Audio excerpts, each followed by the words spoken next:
Who the Wild Things Are with Ryan McGuire. You gotta listen to your body. Oh my God, maybe, I could get out there, I could do this. Let's take a ride, find your wild side, real stories, see with your own eyes. It's so beautiful. I'm gonna have the best time out here. Yeah, I was in tears. I was like, that's the best, man. What is going on, everybody? Great to see you again. Welcome back to episode 19 of Who the Wild Things Are. I'm very happy to be back with you guys. It's been a crazy couple weeks. I've been traveling all over, but I really cherish this time to get to talk with folks that are able to pursue their passion with extreme focus. And I think today is an excellent example of that. We're going to be talking with Rick Spicer. Rick is thank you, Daryl. Thank you. This is one of my favorite shirts. R.I.P. Kobe. But Rick Spicer, he is a all-around outdoors ninja. He is one of the owners of Pack Rat Bushcraft. He runs the Brewha Bushwhack, which is an adventure race. And he's got a ton of cool skills and adventure stories to share with us. So let's get him on here. Thank you, everybody, for joining. There he is. What's up, Rick? Hey, man. How you doing? Good. Am I coming through okay? Yeah, I can hear you. How about on my end? Can you hear me okay? Yeah, you sound great. Sound like you got a voice for radio. All right. I was a little bit nervous, full disclosure, because we're having an event in my shop, and there's actually a live band playing outside right now. And I didn't put two and two together until this afternoon, and I was like, oh, no, is this going to be an issue? So hopefully I got it squared away here, but we'll see what happens. Right on. Yeah, no worries. If the music starts playing, we'll just dance along with it or something. We'll make it work. Yeah, nice. Well, appreciate you getting on here. Super stoked to get this thing rolling off. And yeah, appreciate you taking the time on such short notice. I know your life is crazy right now because your Brewha Bushwhack is about to come up. But just real quick, if you could, maybe give us an overview. Who is Rick Spicer and kind of what are you known for? Yeah, I guess that would have to be at what point in my life. At the moment, I guess I'm known for, bushcraft, primitive skills, survival skills, that sort of thing, and also traditional archery. That's a big part of who I am and what I do, both in my own personal interest and through the classes and things that I teach at my shop.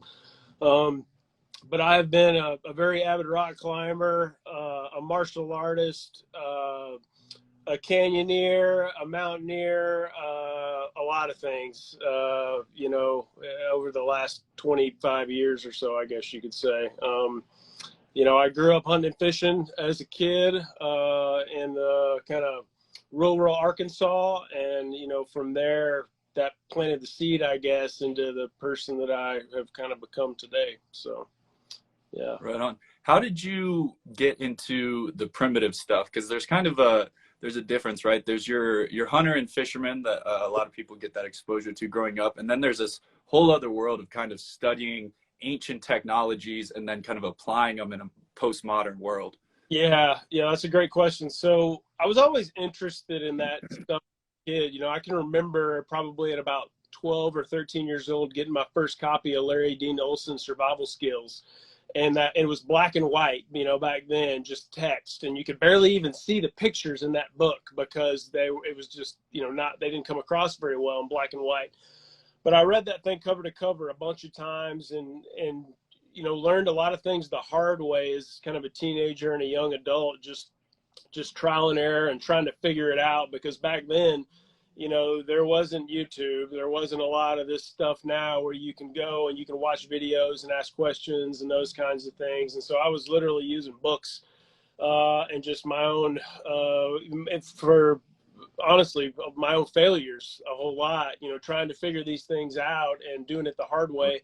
And my interest over time just got stronger and stronger to the point where probably maybe around 2010 or so, I felt like I had amassed enough knowledge that I wanted to start teaching some of these skills. And at the time, I was an AMGA SPI rock climbing instructor. And so I had been getting a lot of practice instructing rock climbing. And so I was getting a lot more confident in my instruction abilities and my capacity to, relay information appropriately to people. And so I took what I had learned kind of as a climbing instructor and my skills, in terms of the primitive things that I had been learning, and kind of combined them. And I started teaching classes at my shop, and never really stopped, honestly. So. Right on. So how did the the rock climbing thing come about? Because I guess the first thing that comes to mind, I spend a lot of my time out west. Is there a lot of rock climbing kind of in, you said Arkansas is where you grew up, right? Yeah, so I'm in the northwest corner of Arkansas, and we have the Ozark Plateau, and we have excellent single pitch sandstone rock climbing. We don't have anything real tall here. It's all cragging, You might get a couple pitches out of a route, but we have really excellent single pitch sandstone rock climbing, and that was a big passion of mine for over 20 years. But I also traveled extensively all over the West, the North Cascades, the Grand Tetons, Montana, Colorado, Rocky Mountain National Park, a bunch of places like that. And also done several trips to South America, mountaineering, and even climbed in China and some places like that. So, yeah, for a long time, that was what I was honestly most passionate about, was specifically alpine rock climbing. Right on. I know the training for specifically alpine can be really strenuous, right? You have to have a certain level of fitness. How did you go about preparing for all that? Well, that's a great question too. My fitness background goes back a long ways. I mean, I was a high school athlete. I ran track and played football. And so that's where I first started picking up weights and doing that kind of stuff. But then after, I didn't play sports in college or anything like that, and rock climbing kind of took over, and pretty quickly you figure out, like, if you want to be any good at rock climbing, you need to train in order to do it. And so a lot of it was, either in homemade gyms or going to rock climbing gyms. There was also things like, hangboards and tools like that that I would use in order to specifically train for that. But as I got into alpinism, I can remember reading a lot about Mark Twight, and I don't know if anybody here is familiar with like Jim Jones and that kind of stuff, kind of in the early, like around when CrossFit and stuff first started. But I kind of adapted some of the methodology that those guys were using in order to start like building a lot of capacity to be able to move fast in the mountains and do things like that. And, from there, I kind of modified it into what worked for me, Right on. So then there's this kind of transition period, and it seems like in there somewhere there's this idea to start your own shop. Where did did you always know that you were kind of headed to that destination? Have you always kind of been gear focused, or was it just out of the blue? Yeah, not at all. So to clarify that, the shop I work for, I did not start. The business is almost 50 years old. Wow. Yeah. It was started in 1973 here in Fayetteville by a couple, like literally selling canoes and paddling equipment out of their garage. And we built it into what it is today, which is the big 15,000 square foot log cabin outdoor facility. And when I started was in the late 90s here. And at that point, I, wanted to kind of make my mark, so to speak. I mean, at the time I was in college, and, like a lot of kids in college, especially rock climbers, I was just looking for a place to get a deal on gear and have a cool job working with, like-minded people. And did that for a couple of years. And then over time, ultimately, they made me a manager, and then I was an equipment buyer and became a part owner of the business. And as time went by, I kind of made more and more of a niche for myself here at the store. So I started teaching rock climbing first, and then, as I mentioned earlier, moved into these primitive classes and things like that, and navigation. And then actually brought archery into the business. And so we actually do sell, in addition to like the things you would expect a normal outdoor shop to carry, packs and sleeping bags and kayaks, stuff like that. We also have a traditional archery department, and I teach classes on that. So, trying to be not only a place that you can come get equipment for a wide variety of outdoor adventure sports, but also a place where you can get training and skills, for all those things. Yeah, and that's really hard to find, especially in the trad or the traditional archery world, because it's such a lost art that the experts are few and far between. So having a place where you can go and get real high level instruction for traditional archery, that's a real asset to the community. That's my idea. I hope that that's the way it's coming off. That's certainly what I'm trying to provide here. I completely agree. The traditional archery has really started to come on stronger, kind of a little bit of a reemergence in the last few years here. There's a lot of people out there doing some really cool stuff, both from the instruction standpoint to the, crafting of really amazing bows. Guys like Corey Hawk, that have really kind of breathed some new. Yeah, I see it right there behind you. Yeah, I've got two of them. Mine are at home, but but at any rate, there's some people doing some really cool stuff that are inspiring people to kind of either for the first time find archery or maybe rediscover it. I've had so many people come in my shop and have been like, oh, I did archery when I was a kid or a young adult, and I haven't picked it up in 20 plus years, and Right. It's been rewarding to see those people be able to bring that back into their life and use it as a positive thing to kind of create not only like some the exercise of drawing the bow and stuff like that, but really create a positive mental space for them, a place where they can apply focus and concentration, and do that in a way that I do believe archery is pretty unique. Yeah, focus, or like a dynamic meditation, right? Because when you're, especially with traditional archery, it takes so much focus to be, even any good at hitting a target. It takes an immense amount of focus and concentration that you almost fall into this like meditative flow state where nothing else kind of exists. Definitely. And there, the other cool thing about archery that I love is like, it couldn't be more simple, right? You got a stick with string on it, and you put another stick on the string, you pull it back and let it go. But after that, like, it goes in 1,000 directions, and there's so many different types of bows. I mean, even with just in traditional, forget about like modern archery. And there's so many different shooting styles and techniques and things that you can do. And then the physical and the mental, like combining together. I'm just fascinated by it. And I only get more and more interested in it the older I get. Yeah, it's an interesting one for me because I never shot a bow growing up. I wasn't in a hunting family, but I just always had this calling to make bows out of wood. Yeah. And I was just like, I want to go in the woods, cut down a tree, take that tree, break it into smaller pieces, cut it down, shave it down, put a string on it, and shoot something with it. That was just always like this kind of deep remembering I had. I don't know where it comes from, but I've always had this kind of pull. Yeah. I did the same thing. I think that is 100% like in our DNA, and for whatever reason, some of us just feel it more than others and tap into that completely natural thing, to go out and just figure out how to put that together. And when you can keep that going as an adult, and either get into, crafting your own bows or maybe just your arrows. Or maybe not, maybe you just go buy one or you buy a set and you go out and you enjoy the process of shooting. But there's just so many good things that come from it, not only from, the bow itself and the process of shooting it, but the camaraderie around it as well. There's a lot of, some of my best friends that I've met in the last few years were because of archery. We've created a connection that way, and it's been really cool to see that happen and see other people do it, that I've, maybe sold a bow to or taught how to shoot a bow. And then to come to find out later on that, they kind of got into a community of people, simply because of the bow and arrow. It's pretty cool. Yeah, and I think you touched on something really cool there, which is it doesn't matter necessarily if you're an investment banker living in New York City or a vegan.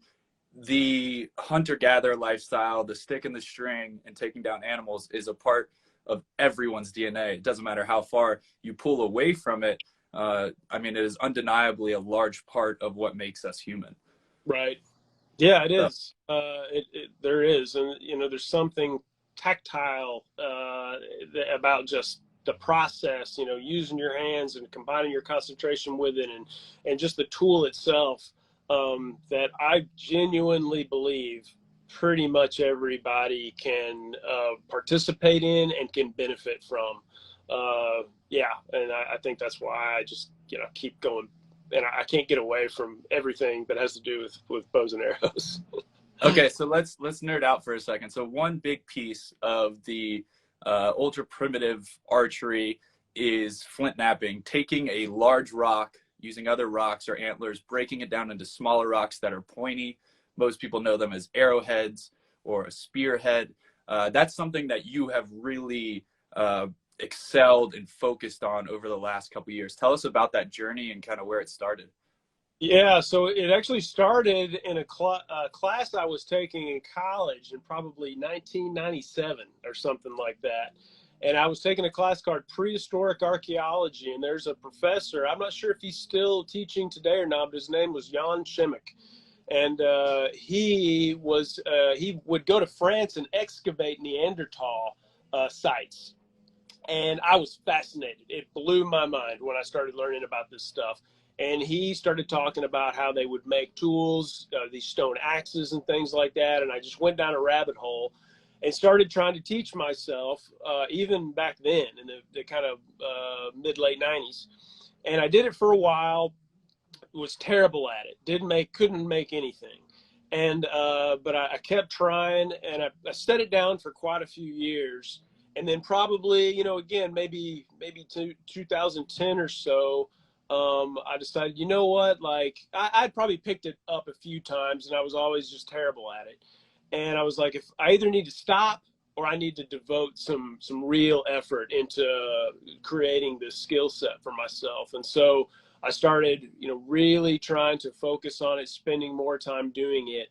And I'll be the first one to admit I've been doing it for years and I still have so much to learn. That's the thing about flint knapping is like, certainly some people pick it up faster than others, but there's really no end to it as far as, the level that you can reach.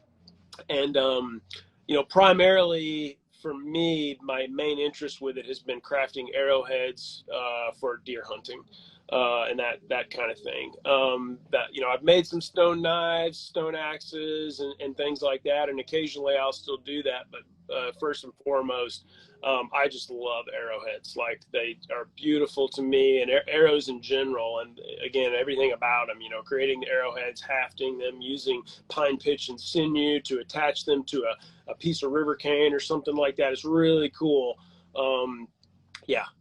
I could go on and on about it for a long time. It's such a unique skill in today's world, but not that long ago, it was something that nearly everyone in a community would be working on. There would be tons of tradesmen devoting hours and hours and hours to this stuff, and it's cool to see folks devoting time to it now and kind of preserving that art, because it truly is an art. Like you look at a piece of flint after it's been knapped by somebody that's pretty high level, and it's hard to distinguish, is that a weapon or is that art, because it's really both. Yeah, right? There's no question about it. The process of leaving the flake scars along the medium of the rock, it is truly beautiful. I mean, it's something that I just never get tired of looking at, and it feels, there's a real sense of accomplishment, when you take a piece of raw stone and you craft it into a blade that is truly sharp and that could, is truly functional. You could skin an animal with it. You could shoot an animal with it.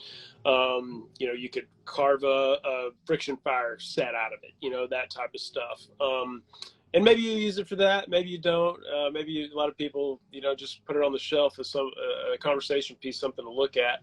But I take a lot of pride in being able to take those types of tools and then actually put them into practice, these days, whether that's, a fire kit or hunting with them. Do you have any cool stories about hunting with your own arrowheads and kind of your own kit? I've done it a ton. I don't necessarily have any one story in particular that sticks out as much as just being in the woods and partaking or being part of the process of hunting with like handmade tools that you've made yourself. I've had this conversation a lot in the last year. connects me to the experience and to the actual land that I'm hunting on in a way that I could never get with something that I walked in a store and bought that's made out of fiberglass and aluminum or stainless steel, or you know what I mean, that type of stuff. Like there's just another level, and I've described it as like layers. There's like these extra layers to the experience that are created when you're using those types of tools, that creates this like immense amount of appreciation that I just can't get using, manufactured like machine tools. And that, I don't have anything against that at all. Like I'm not talking down about anybody that wants to go hunt with a compound bow and use stainless steel heads or anything like that. But it's just a different experience in Absolutely. Yeah, it's a totally different experience. I think the connection is a big piece of it. You feel a lot more in tune with the environment around you when you're not bringing something otherworldly into that environment. And I think on top of it, it helps us realize that a lot of the things that we've created in this sort of like artificial world where we're, always making new tools, they're not actually things that we needed for the majority of humans' existence.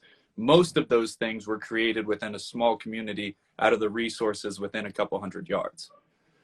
Yeah, I mean, largely they were. You can definitely make a case. I mean, there's a lot of archaeological evidence that people traded, right? So, Sure. like, there were trade routes in place, or that communities may have traveled long distances to seek out, particular type of stone and things like that. So, I think that on one hand, I agree with you, but on the other hand, I think it's worth considering that, like, prehistoric people were capable of far more than we often give them credit for in terms of like the things they could create, the distances that they would travel to go get the things that they needed, and then the system that they had in place to be able to trade with one another so that they could, share things. Basically, I've got a lot of it, and I can take this material and share it with another group, and maybe they have things that I need, and we're going to create this system where we can kind of barter back and forth to look after ourselves. And so, I spend a lot of time thinking about that when I'm hunting. Yeah, I mean, one way you can trace that, like more so, like on a scientific level, is just like rock deposits, right? You can find rock deposits in places where that rock is simply not available. And exactly. What does that lead to? It's either they traveled really far to get it, or they met someone on the way and traded to get it. So, yep. That's it, man. Yeah, the point's well taken. So, I want to take a small left turn here. You learned all these skills, and then there was a show that reached out to you called Alone the Beast. I haven't actually gotten to watch your episode yet. I'm going to find a way to do that. But talk to me a little bit about that experience and kind of how that all got going. Yeah, so it started out, full disclosure, because I tried out for the regular show alone. And I got down to like the last, level, basically, where you're like, the final cut of whether you get on the show or not. And I don't know if I'm supposed to say this or not, but basically I was told that I didn't get on the regular show alone because at the time I had this like big bushy beard. And they were basically like, all you guys look alike. You're covered in tattoos, you've got beards, and you're white guys. And I was like, okay, I get it. Like, whether or not that was true or not, that was the reason that they told me, I didn't make it. But then they were like, but we have this new series that we're working on. It's a similar type of show, but it has a different twist. It's going to be like a sister show. Would you be interested? And I was already in the process of, going through all that. So I was like, sure, let's talk about it. So I had to start all over again and basically go through everything to submit, all the stuff they wanted to see. And long story short, I made it through the cut on that one. And I ultimately ended up, every episode on that show, it's a month long. And one of the ways it's different from the regular show alone is you get 10 items, I believe, on regular alone. We have nothing. We have the clothes that we're wearing, but no other tools. We don't have a knife. We don't have, any hunting weapons no fire starter, nothing, except the clothes that we're wearing. The one thing that they give us, though, is the carcass of a large dead animal. And the position that I was in a swamp in Louisiana, and the team of guys that I was with, we got an alligator. And we had to live off of that alligator initially, and then figure out a way to, basically survive out there for a month. And How big was this gator? I want to say it was about 8 foot long. It was like a medium-sized one, not a huge one, but decent size. And we ate on that gator. We stretched it out for 3 weeks. We smoked it and made jerky out of it, which was really difficult because we didn't have a knife to process the gator with at all. And so, I don't want to give anything away if anyone wants to go check out the show, but we figure out, and the other thing I'll tell you that was frustrating for me is I have this flint knapping skill set. There's no rocks in Louisiana. There's no knappable stone there at all. If it exists there, it's because it was brought in somehow. And so I wasn't even able to use that skill set. We had to find other ways to cut things without stone and without a knife blade. And so if you want to check that out, I think you can see it on Hulu and on Amazon. If you just go search for Alone the Beast. I think my episode was called like Swamp of Suffering or something like that. So anyway, yeah, if you want to check it out, it's there. Right on. Yeah, I feel like being able to nap, like when you have a big carcass, is kind of like the first skill that you need, right? In order to get a hide off, you got to have an edge. So it's funny that they completely neutralized your skill set by putting you in the swamp. Yeah, you're exactly right. That's frustrating, but we figured it out. And it was definitely something that I would not have thought about early on. I had never used this technique before, but my buddy Jason that was out there with me started kind of working on this, and he was the first one to kind of sort it out, and then we used it the rest of the time. So it was pretty cool. Yeah, and I'm assuming, right, on an alligator, you got to start underneath, right, on the soft flesh to get it opened up, because the top's much too hard for anything that's not a chainsaw. Yep, got it. Yep. So another big thing in your life right now is coming up, the Brewha Bushwhack. This is something that I've been hearing about the last couple of years from friends. They've been raving about it.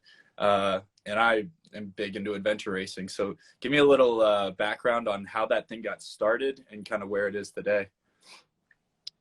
Man, it's a multifaceted event, to say the least. So I have a background in adventure racing. We had a local adventure race here in Arkansas called the Ozark Challenge, and I competed in that, but I also was one of the staff members, and I would rig with my background of rock climbing. So we would set up like rappel stations and Tyrolean traverses and stuff like that.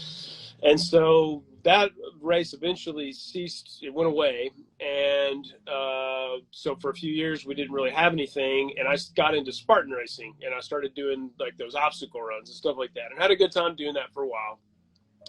But I want to say, it's about 8 years ago, I think, is when we got the idea. And essentially, it sounds kind of silly to say this, but this is the truth. I was standing downstairs in my shop, and a buddy of mine who owns a local brewery came in one morning, and he said, and we just were like shooting the bull, right?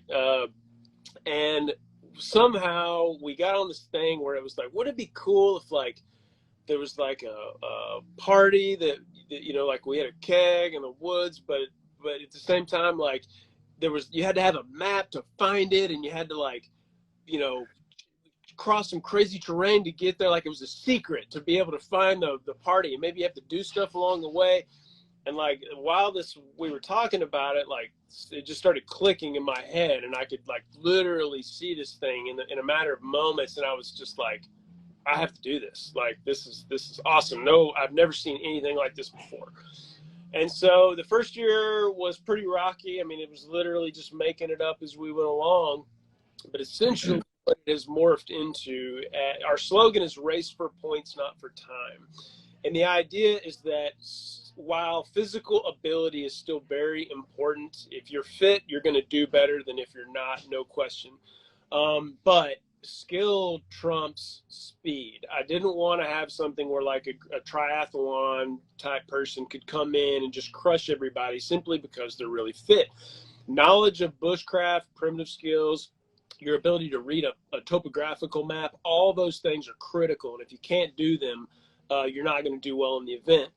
So, you can come across the finish line first and it doesn't help you in any way. It's all about points. And you earn points in a few different ways. One is through reading a topographical map and finding locations that are spread out over the landscape. You prove that because there's like a password that you have to record in a little data book that you have that you turn in at the end. So your navigation skills, you get points for that. The second way is through various types of outdoor challenges. They can be anything from primitive fire skills to first aid knowledge, splinting and building structures and stuff like that. Paddling skills, rope management skills. They have to build mechanical haul systems sometimes. They have to build animal traps. They have to do all kinds of stuff. So the second way is through the challenges. You get points for showing that you understand how to, complete the challenge. The third way that you get points is nature knowledge, and that's through identification. They have to identify trees, plants, animal tracks, sometimes types of stone technology. There's a wide variety of different things, and I give them all like hints ahead of time. There's a bunch of people that are on an email list, and I'm sending out, information about the types of things that they're going to need to know. So that's the next way, is through nature knowledge and ID, and you get points for that. And then last year that was new, so we always had primitive weapons as part of this thing. We've done atlatls and blowguns and all kinds of stuff. But last year we actually basically made it like a biathlon style. So not only are you doing all this other stuff, but you're carrying your bow and arrows with you. And every time you get to one of the challenge checkpoints, there's also an archery course there. So you're also getting points for like shooting 3D targets when you get there. So really what it is it's like a full day of like woodsmanship. It's like, what kind of skills do I need to be able to go out, build shelter, find water, procure supplies from the landscape that I might need, be able to know something about the landscape around me, hunt for food. We're simulating all of that in about a 7 or 8 hour event. And at the end of it, we have a big party. So it's a good time. That sounds awesome. I'm two things that come to mind. One, is it like, do you see people come in and it's like, because I believe it's teams, right?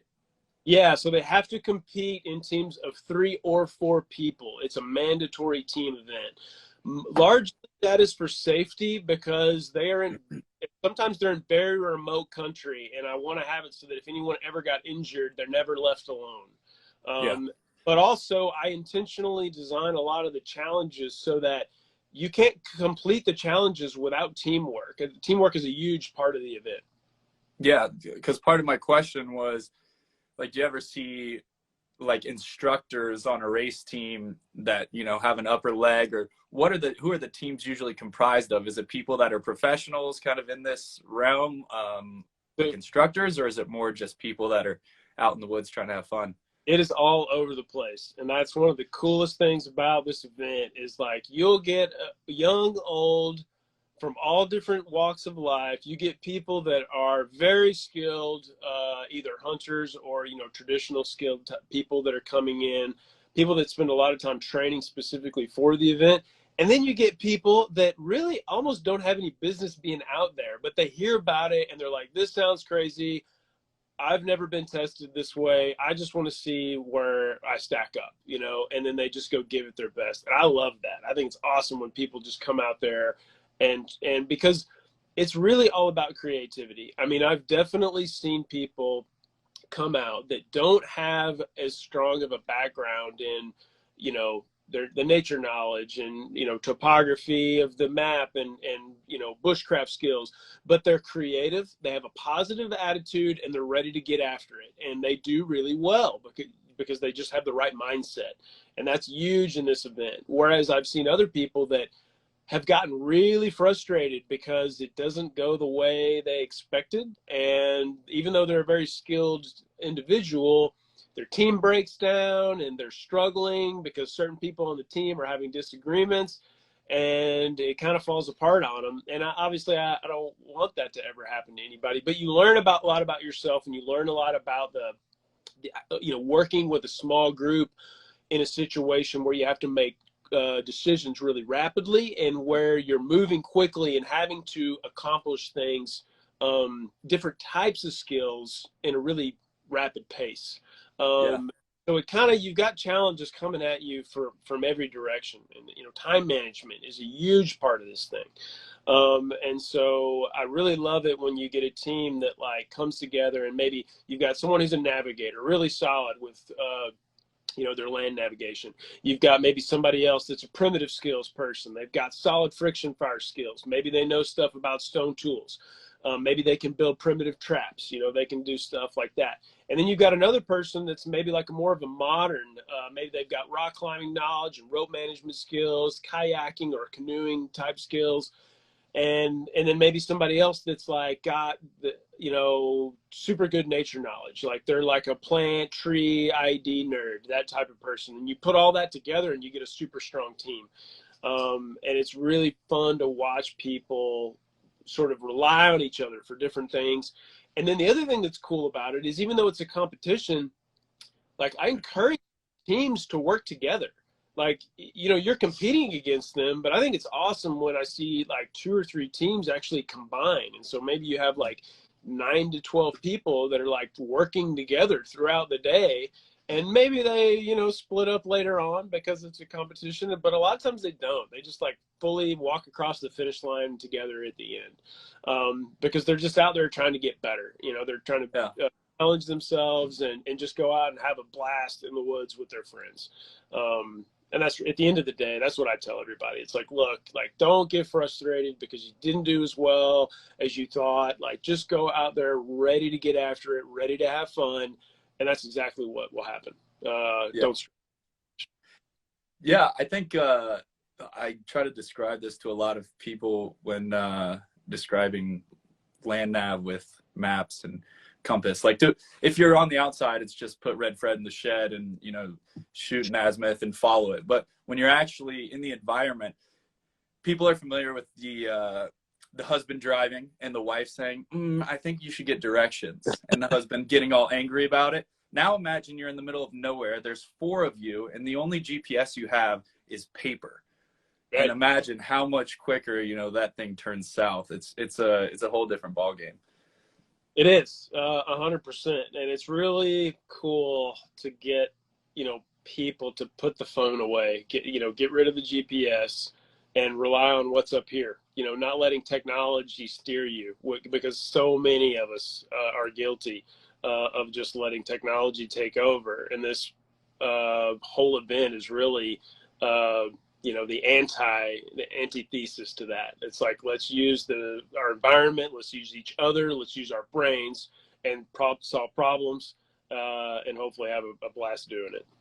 Yeah. So does everyone take their phone? Like, do you guys take their phones beforehand? No, to make sure it's an honor system, because okay. I do, for 2 reasons. One is that a lot of people, their phone is their camera, and I want people to be able to take photographs along the way. The other reason is for safety. I don't want to take their lifeline that they might potentially use if someone did get injured away from them. And replacing that with like PLBs and doing things like that is just not like economically feasible. So that's super expensive. Yeah, and so what I end up doing is we have a pre-race meeting the morning of, that's like first thing in the morning, and I go through all the rules and I answer questions, but part of my speech is just like, look, this event is all about you and your ability to navigate with the topographical map and your compass. You cannot use your phone. If you use your phone, you're a cheater. If you want to be a cheater, there's nothing I can do about it. But that's on you. And I basically just peer pressure them into hopefully not using, a GPS while they're out there. And, maybe some do, maybe some don't. I'll never know. I can't be everywhere where they are. But you know, I think most of them by far and away honor that, and they understand that, you know, we're out there to be challenged and to you know, let's see what we're made of when technology isn't in our back pocket, so to speak. Right. Yeah, and I feel like if you go out there for that purpose, then to bring your phone and kind of do that kind of defeats the whole idea. Like, what, you know, why are you out there? Yeah, exactly. To me, it's like, and again, I'm not, again, like, yeah, if you've got a GPS, it makes a lot of sense to take that with you for safety reasons. I'm not discounting that or saying you shouldn't do that, but that's not what the event is about, right? And so in that particular case, I'm like, yeah, put your phone in airplane mode, you know, just take pictures with it, but that's really it, you know. The other good thing out there is it is in a really remote area in Arkansas.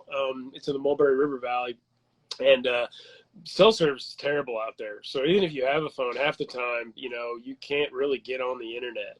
And so a lot of times, you know, that helps me out in a way, but it does create other logistical problems for me from a safety management standpoint.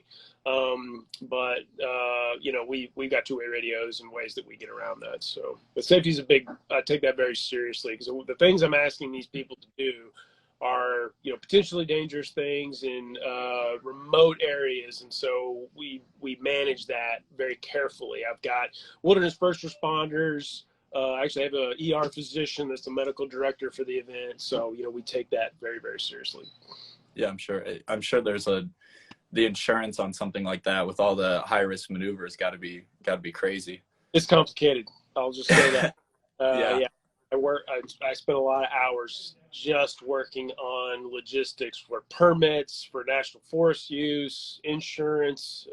Yeah, that's a big part of this. And I don't even want to know, honestly, how many hours I put into figuring all that out.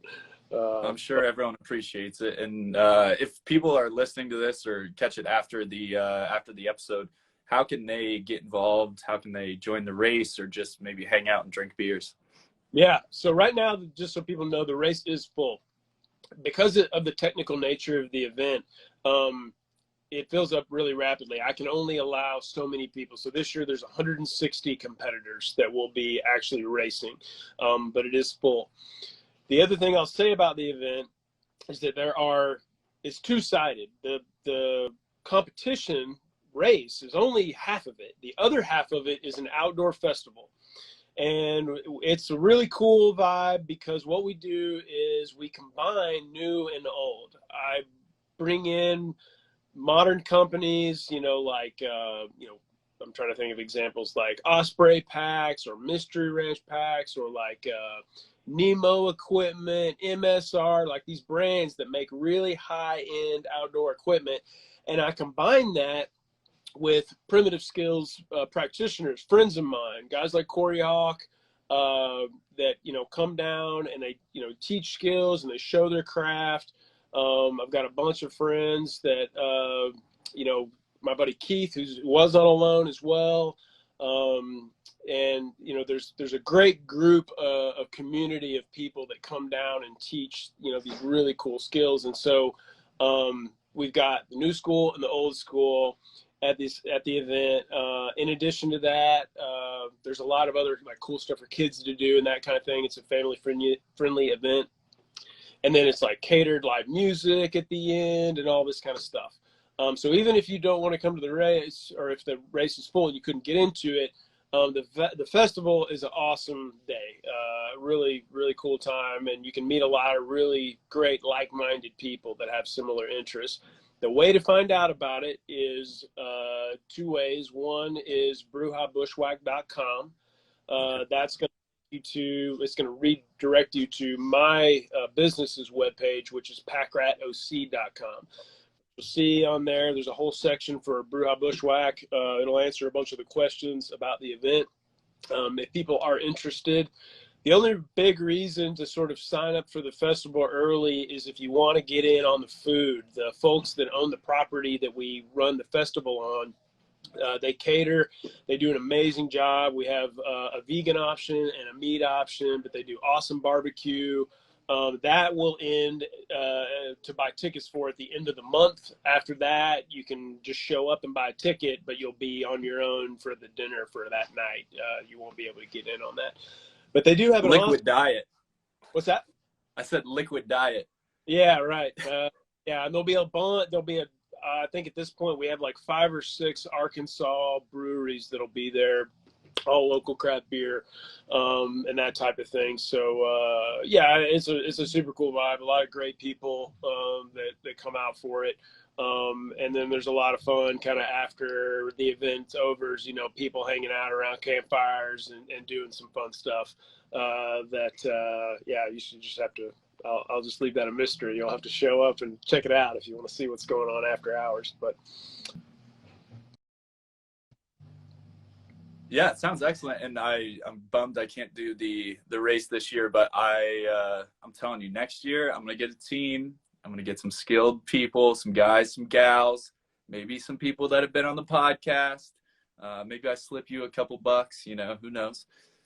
And well, yeah, I want to race. You just say the word and we'll figure out a way. We'll get you in. Yeah, dude, it sounds like a really cool time. And, I've done a bunch of Spartan racing and fitness racing over the last couple of years, really started to get into that. And like the other part of my life, obviously, is primitive skills. So totally sounds right up my alley. Sounds really cool. I think it's really interesting that land navigation becomes a big piece of it, because that is one of those skills that so few people possess at this point in like postmodernism. Yeah, I agree. And that's really the core of what we do. And not only, the other way it's unique from even like orienteering events is that when you get your map, there's 2 different kinds of map you can get. You can get a pre-plotted one that has all the points already on it, or you can get an advanced one. And I actually tamper with that map. I'll take away stuff. I'll take away anything that's man-made, so you don't have buildings for reference points. I make you use nature, the actual topography, in order to, plot your course. And then I'll give you a list of UTM coordinates, and you have to know how to plot coordinates on there and do it properly so that you can, obviously go find them. And so you get extra points even for, using the map that way. But it's a real challenge for sure. But man, I just love land navigation. That's all been a passion of mine for years and years. And I think it's also one of those great skills just as a brain kind of way to use your mind in a way that maybe we don't get to a whole lot these days, and anybody that's going to spend much time in the backcountry, I just really emphasize that, like, don't put all your eggs in the GPS basket, know how to use a map and a compass, because, they don't run on batteries. They'll work, no matter what the situation. And, yeah, so whether it's just for this race or otherwise, like, I'm a firm believer. I always carry a paper map with me everywhere I go. Yeah, so I'm curious on your opinion. So like my introduction to land nav was through courses and professional guides and learning that way. And I feel blessed that I got that instruction from really talented individuals, but I know that's not super accessible to everyone. So if you were somebody listening to this, how would you go about like your exploration of learning like land navigation and the basics for when a GPS is not viable? Yeah, I mean, in my opinion, and obviously I'm somewhat biased because I teach these skills at my store, but there's really not a good substitute for like an actual person to teach you. You can go on YouTube, and there are some people out there that have done some really good like video instruction to provide you, with a foundation. I feel like there's a guy on YouTube, I think it's called like Analytical Survival or something like that, that's got some good topo map reading videos out there. But having that resource available is really critical, just from the person that's there in the moment that can answer your questions and kind of point things out to you in the field.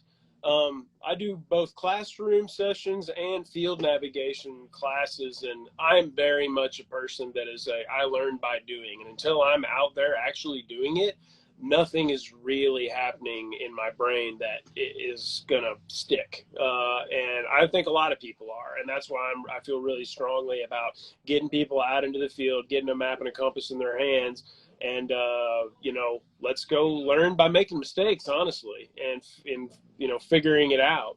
And it's a really fun thing to do with a group of friends, honestly, like to go out and kind of not necessarily have any like set agenda. It can be a place you've never been, but honestly, a place that you already have some knowledge of is also a really good place to start learning.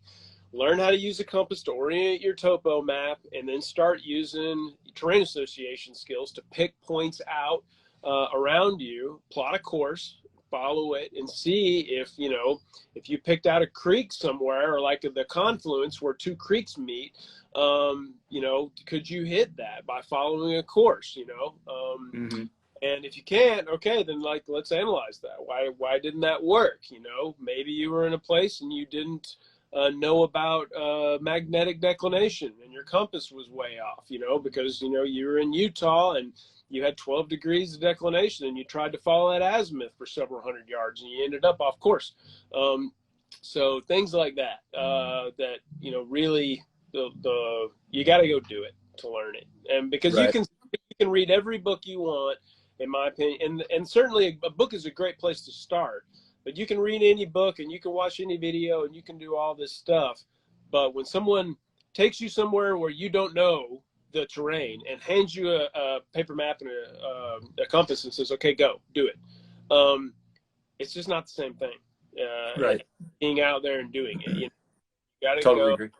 Yeah, you got to go get dirty, and that's the way to get it done, honestly. And so, if people are, certainly, if anyone in the Northwest Arkansas sort of 100-mile radius, I would encourage them to reach out to me if they're interested in that type of stuff. But otherwise, there are a lot of good other programs out there. Another place that I work in the summertime is a survival school called Boulder Outdoor Survival School in southern Utah. And they have excellent navigation programs. Every program has a component of it that's navigation, but they've got a desert navigator course that's unreal.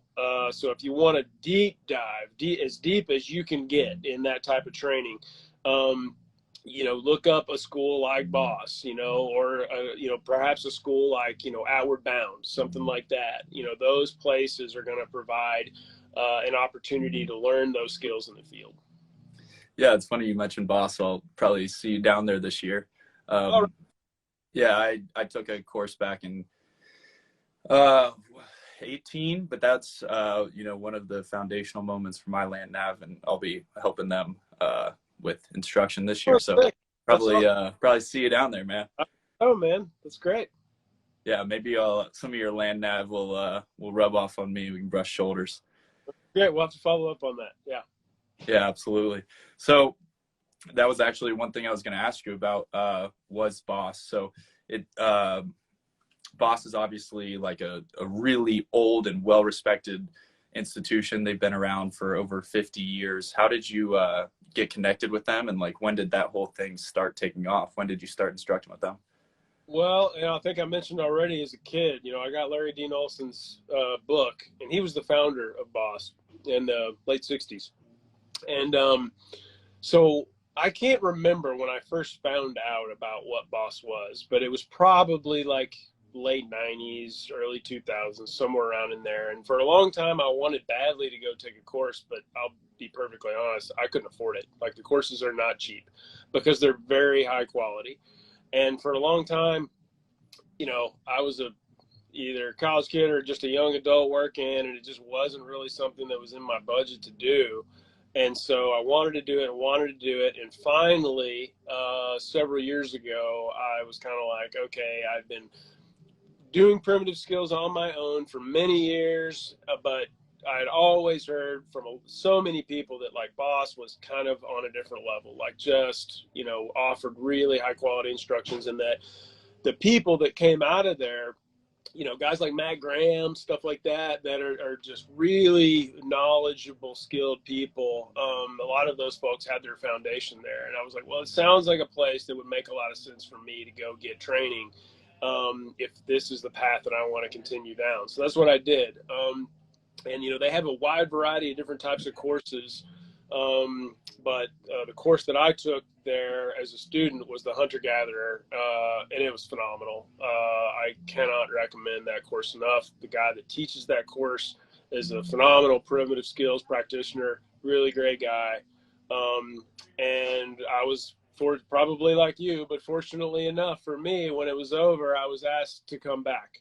And if I wanted to be part of the team there. And so I was supposed to start a couple of years ago, but obviously COVID and things changed some of that. So last year was my first season as an apprentice instructor with them, helping out with field courses. But I'll be going back again this summer. Awesome, man. That's a great story. And yeah, I couldn't agree more. There's so much intention in those courses. They're not thrown together. It is not a walk in the woods, and it's not easy. That's the other thing I tell people when you're looking at a boss course is, are you really committed to learning and being in the bush? Because this is not a walk through the park by any means. No, I'm not aware of honestly any other school that has programs of the length that they offer with as minimal amount of equipment that they go out with in the extreme environment that they operate in that can do again, I could be wrong because I haven't been to every school, right? But they offer experiences that really hardly anyone else can do. And I could list some examples of things, but a lot of that stuff is kind of like, I'll just say it. It's kind of special. Like you just need to discover it at Boss because that is the place and the environment in which you need to discover those things. Absolutely. Yeah, and it's a great organization. Yeah, there's certain things when I talk about what the school is and my experiences with the school, there are definitely certain things that I will not tell people just because it's like, if you have any interest in being there, I want that moment to be as special for you as it was for me and have the same kind of impact. 100%. There are things that happen at that school that you just need to go have that experience for yourself. If you're just told about it by someone else, it is in no way the same thing. And I honestly would not want to take I'm trying to find the right word to say this, like the intenseness of that experience. I don't want to dilute that by talking about it, honestly. There are just things that go on there, as you know, that I just don't know where else you can do it in the modern world. So I can't recommend it enough, whether it's a 1 week field course or a month long, or, some of their specialty courses that they do. It's something that I'm proud to be a part of. Yeah, likewise. And for anybody watching this, if you want to join Rick on a adventure through the Utah, both mountains and desert, you can check out bossinc.com. They've got tons of different courses and a nice, helpful website. I know classes are definitely filling up if they're not full already. Yeah, they're already full, but there's still a few open spots. But Michael is the registrar there. He if you call Boss and want to talk about a class, Michael's probably who you're going to talk to. Awesome dude. If you're just curious about like what goes on, you have questions about any courses, call and talk to Michael. He's a great dude. Yeah, very, very good guy. And they all respect people that are coming out there intentionally with a goal to get better. So they'll definitely hear you out. So one question I like to ask most people on this podcast have been trying to remember, and the question is one that someone asked me and it kind of sparked my interest, and that is, Rick Spicer, who right now is inspiring you? Right now, who is inspiring me? Wow, that is a tough question. That's one that I wish I would have gotten beforehand, right? No, we got to get the authentic answer. Yeah, the authentic answer right now. Who is inspiring me? You know, I'll be honest. Like I've had my head down so much lately, that I have. There are people out there, no question, like modern people that I do get inspired from. But I draw a lot of inspiration from people that are no longer with us. I read a lot of older literature, and like always when. And it's a little cliche for some people, I guess, but like it works for me. I'm a huge Bruce Lee fan. Uh, I don't have any problems admitting that at all. Like I draw a ton of inspiration regularly from Bruce Lee. I go back and I read his writing, and I've actually been to his grave and in Seattle, and yeah, I just draw a lot of energy from that guy. And you know, he passed away before I was even born, but I just have such an immense amount of respect for him. Another guy that I get a ton of inspiration from is Aldo Leopold, who was a conservationist. And a lot of that is because I'm also a member of Backcountry Hunters and Anglers. I'm on the board for that here in Arkansas. And I guess if I had to look at a modern guy, like let's just say that it's somebody that other people can follow right now. There's a hunter that I really like a lot. He's an interesting guy, and he's kind of doing things his own way. And a lot of people know about him. It's not like he's a secret or anything, but his name's Donnie Vincent. Donnie Vincent is doing cool stuff, man. And that dude, I've never met him, but I would really like to meet that guy one day, because he's getting after it, doing just crazy cool trips that I would just kill to go on. And so, yeah, right now, if I'm looking at Instagram, I'm scrolling through, if I see something from Donnie, I'm going to stop and see what Donnie been doing, because it's always super rad stuff. Yeah, the two things stick out to me about Donnie Vincent. One is his willingness to share knowledge. You know, a lot of people can kind of tend to bear their knowledge in, especially about things like hunting, where they think they have a competitive edge. But he'll do gear reviews, talk about all the different wools he uses, and, really break things down. And the other piece of it is the quality of the media that he puts out. His pictures are just like breathtaking. Like immediately, if you're a hunter and outdoorsman, you see these pictures and you are like in that moment. Yeah, 100%. And the team of people that he works with, they are absolutely professionals. Like the content and everything that they put out. And I hope to get to meet that guy one day. Because there's just the stuff that every time I see one of his trips, I'm like, oh my God, I wish I was doing that right now. It looks incredible. And he's only recently started to pick up traditional archery. He's a compound bow guy. And so, once again, like I got no issues with that, whatsoever. If that's your thing, it's not my thing. It's not how I like to do things, but I think it is largely about, it's how you go about your business of being in the backcountry, how you conduct yourself. I'm a really big proponent of ethics and how you behave when no one is watching. And I think that's why I like, guys like Donnie Vincent, is because I believe that, that guy is out there doing things for the right reasons.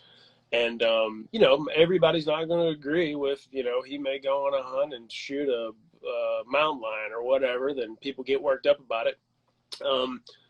But he's educated. He knows, the science behind if a game animal, if it's appropriate to hunt that animal or not, based upon, the carrying capacity of that animal's biotic community and what they if they need animals pulled or not. I just think that in the modern world, anybody with enough money can go hunt whatever they want. Yeah. But that not an excuse for being a jerk or a slob. Like, if you're going to go participate in the privilege of hunting an animal, you should do so with a lot of ethical behavior and honor, quite frankly.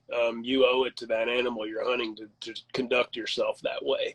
And if you don't, in my opinion, you don't have any business being out there. Absolutely. A grocery store and buy meat. It's not about beating your chest because you shot a trophy.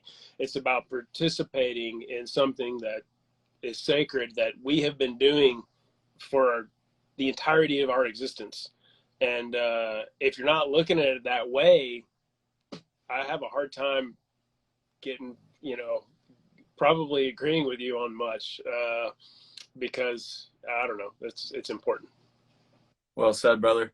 Anything, any animal where there's a regulation for hunting, we can show empirically that their habitats are more well maintained, right? Okay. So it's like you can hate people hunting this animal or that animal, but what happens is when you say no hunting and you outlaw the regulation of those habitats, they fall apart. There is no money behind the environmental conservation piece. So I try to remind people, even people that aren't hunters, that yes, there are bad apples. There are bad apple hunters, 100%. But there's a lot of people out there trying to do good. And ultimately, I think talking about it and having these conversations just multiplies that effect. Yeah, I couldn't agree more. I mean, yeah, time and time again, we see it that, when an animal is actively managed by a, game and fish organization, conservation organization, the value, the tangible value of that animal rises, and its habitat is better taken care of. Its species is monitored closely, and the overall health of the herd or the community of that animal is going to benefit, no question about it. And yeah, you're going to have people that do bad things, but we have that in every act of life, right? That there's morons everywhere you turn, unfortunately. But there's a lot of people out there trying to do it for the right reasons, and I think that we have the platform nowadays that we can educate people about that process. And we can't go back to everybody being a hunter-gatherer. Like, it's just not possible, right? And so I'm not suggesting everybody needs to become a hunter and live that lifestyle, because we can't do it. I mean, that's why those game laws are there. There's a bag limit for a reason, right? There are only so many of animals that can be pulled out of a population to keep that population healthy. But for some of us that choose to live our life that way, yeah, it's a powerful thing. If I can go get my meat field and I still go to the grocery store. I still buy chicken and stuff like that, right? But it feels really good. Like, if you ask my daughter what her favorite thing to eat is, as far as meat goes, she's going to tell you elk. And that feels pretty awesome for me. That's a smart girl right there. Yeah, and I agree with her 100%. There's nothing else I'd rather eat either. Yeah, raising kids myself, being a dad, and having kids grow up knowing where their food comes from, whether or not that is something I hunted, or it's just a conversation about, hey, this cut of pork came from the farmer's market, and that farmer lives 20 miles away from here, and he sells this pork so he can support his family. Having those types of conversations with kids is critical. It really is, because I'm just shocked sometimes that young people just have no idea the process of what animals go through when they become our food. So, well said, brother. Well, man, this has been an excellent talk. I've had a great time, and I think we hit on a lot of really cool stuff. I appreciate you sharing your skills and experiences with us. And one last question: where did the name Pack Rat come from? Yeah, so Pack Rat came from my boss is now deceased. He passed away a couple of years ago. His wife is still alive.